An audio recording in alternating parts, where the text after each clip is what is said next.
Friends, welcome back to കൊച്ചു സ്വപ്നങ്ങൾ. അപ്പൊ ഞാനിന്ന് ഇവിടെ വന്നിട്ടുള്ളത് ഞങ്ങളുടെ കോഴികളുടെ ഒരു നേരത്തെ ഒരു ഫുഡ് ഐറ്റം കാണിക്കാൻ വേണ്ടിയിട്ടാണ്. അതിന് വേണ്ടിയിട്ട് ഞാൻ കൊപ്ര പിണ്ണാക്ക് എടുത്തിട്ടുണ്ട്. അത് ഞാൻ വെള്ളത്തിൽ കുതിർത്താനായിട്ട് അവിടെ വെച്ചിട്ടുണ്ട്. ഇനി നമുക്ക് തീറ്റ ഉണ്ടാക്കാൻ കുറച്ച് ഇലകൾ ആവശ്യമാണ്.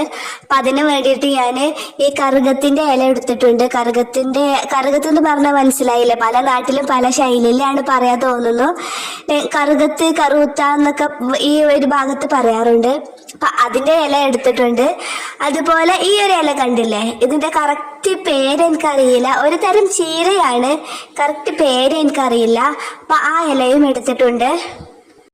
അതിനി കോഴികൾക്ക് ഒരു കഴിക്കാൻ പാകത്തിനുള്ള ഒരു വലിപ്പത്തിൽ ഞാൻ ചെറുതാക്കി അരിഞ്ഞു കൊടുക്കുന്നുണ്ട്. ഈ അരിഞ്ഞു കൊടുത്ത നമ്മളെ ഈ ഒരു ഇലയും നമ്മൾ നേരത്തെ കുതിർത്ത് വെച്ച പിണ്ണാക്കും കൂടെ നമ്മൾ നന്നായി മിക്സ് ആക്കി കൊടുക്കണം. അപ്പൊ ഞാൻ ഈ ഇലകളൊക്കെ അരിഞ്ഞു വെച്ചിട്ടുണ്ട്. ഇത് ഞാൻ ഇനി കുതിർത്ത വെച്ച ഈ തേങ്ങാ പിണ്ണാക്ക്, കൊപ്ര പിണ്ണാക്ക് എന്നൊക്കെ പറയും, അതിലേക്ക് നമ്മൾ ആഡ് ചെയ്ത് കൊടുക്കുന്നുണ്ട്. ശേഷം ഈ പൊടി കണ്ടില്ലേ, ഇത് മുട്ടത്തോടും അതുപോലെ ഈ കറുകത്തിന്റെ ഇല ഉണക്കി പൊടിച്ചതും പിന്നെ അല്പം ലെയർ മാഷും കൂടിയിട്ടുള്ള ഒരു മിക്സ് ആണ്. അത് ഞാനൊരു കുറച്ച് ആ തീറ്റയിലോട്ട് ഞാൻ ചേർത്ത് കൊടുക്കുന്നുണ്ട്. പിന്നെ അത് നന്നായി മിക്സ് ആക്കണം. അതുപോലെ ഞങ്ങളുടെ വീട്ടിൽ കുറച്ച് പഴയ ചോറുണ്ടായിരുന്നു, അതും കൂടെ അതിലോട്ട് ഇട്ട് കൊടുക്കുന്നുണ്ട്.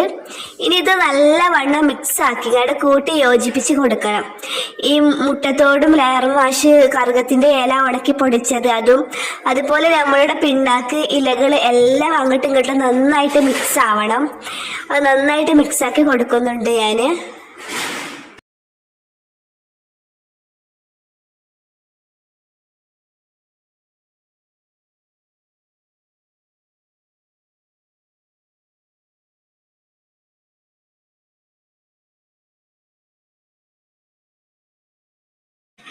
നല്ലപോലെ മിക്സ് ആക്കി കൊടുത്തിട്ടുണ്ട്. ഇത് നമുക്ക് ഇനി കോഴികൾക്ക് തിന്നാൻ കൊടുക്കാം. ഈ ഒരു പാത്രത്തിലാണ് ഞങ്ങൾ കോഴികൾക്ക് ഫുഡ് കൊടുക്കാറ്. അപ്പൊ ഞാൻ ഈ പാത്രത്തിലോട്ട് ഞാൻ ഉണ്ടാക്കി വെച്ചിട്ടുള്ള തീറ്റ തട്ടിക്കൊടുക്കുകയാണ്. അതിന്റെ കോഴികൾ വന്ന് അവരുടെ ആവശ്യത്തിന് വന്ന് കഴിച്ചോളും. അതുപോലെ ഈ കൊപ്ര പിണ്ണാക്ക് എന്ന് പറഞ്ഞത് മനസ്സിലായില്ലേ? നമ്മൾ തേങ്ങ ഉണക്കി നമ്മൾ എണ്ണ എടുക്കില്ലേ, എണ്ണ എടുക്കുമ്പോൾ ബാക്കി വരുന്ന പ്രൊഡക്റ്റ് ആണ് ഈ കൊപ്ര പിണ്ണാക്ക് എന്ന് പറയുന്നത്. അപ്പൊ അത് എത്രത്തോളം ഹെൽത്തി ആണ് കോഴികൾക്ക് എന്ന് എനിക്ക് കറക്റ്റ് ആയിട്ട് അറിയില്ല. എന്നാലും ഞാൻ കൊടുക്കാറുണ്ട്. ഞാൻ കൊടുത്തിട്ട് ഇതുവരെ കുഴപ്പങ്ങളൊന്നും ഉണ്ടായിട്ടില്ല. നമുക്ക് ആവശ്യത്തിന് നല്ല രീതിയിൽ തന്നെ മുട്ടയൊക്കെ ലഭിക്കുന്നുണ്ട്. അതുപോലെ തന്നെ നമ്മുടെ തീറ്റ ചെലവ് കുറക്കാനൊക്കെ ആയിട്ടുള്ള വളരെ ഒരു ഉപകാരപ്പെട്ട സാധനമാണിത്. നമ്മളിപ്പോൾ പൈസ കൊടുത്ത് നമ്മൾ തീറ്റയൊക്കെ പുറത്തുനിന്ന് വാങ്ങുമ്പോൾ നമുക്ക് ഒരിക്കലും അത് അഫോർഡബിൾ അല്ല.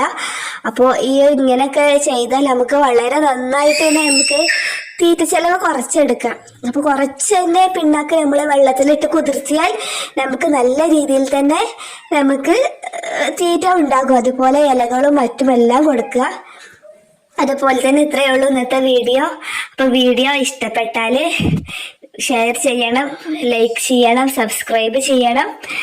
അതുപോലെ ഇനിയും നല്ല അടിപൊളി ഇതുമായി റിലേറ്റ് ചെയ്തിട്ടുള്ള പലതരം വീഡിയോസ് ഞാൻ അപ്ലോഡ് ചെയ്യുന്നതാണ്. അപ്പോൾ അതുവരെ അടുത്ത വീഡിയോയുമായി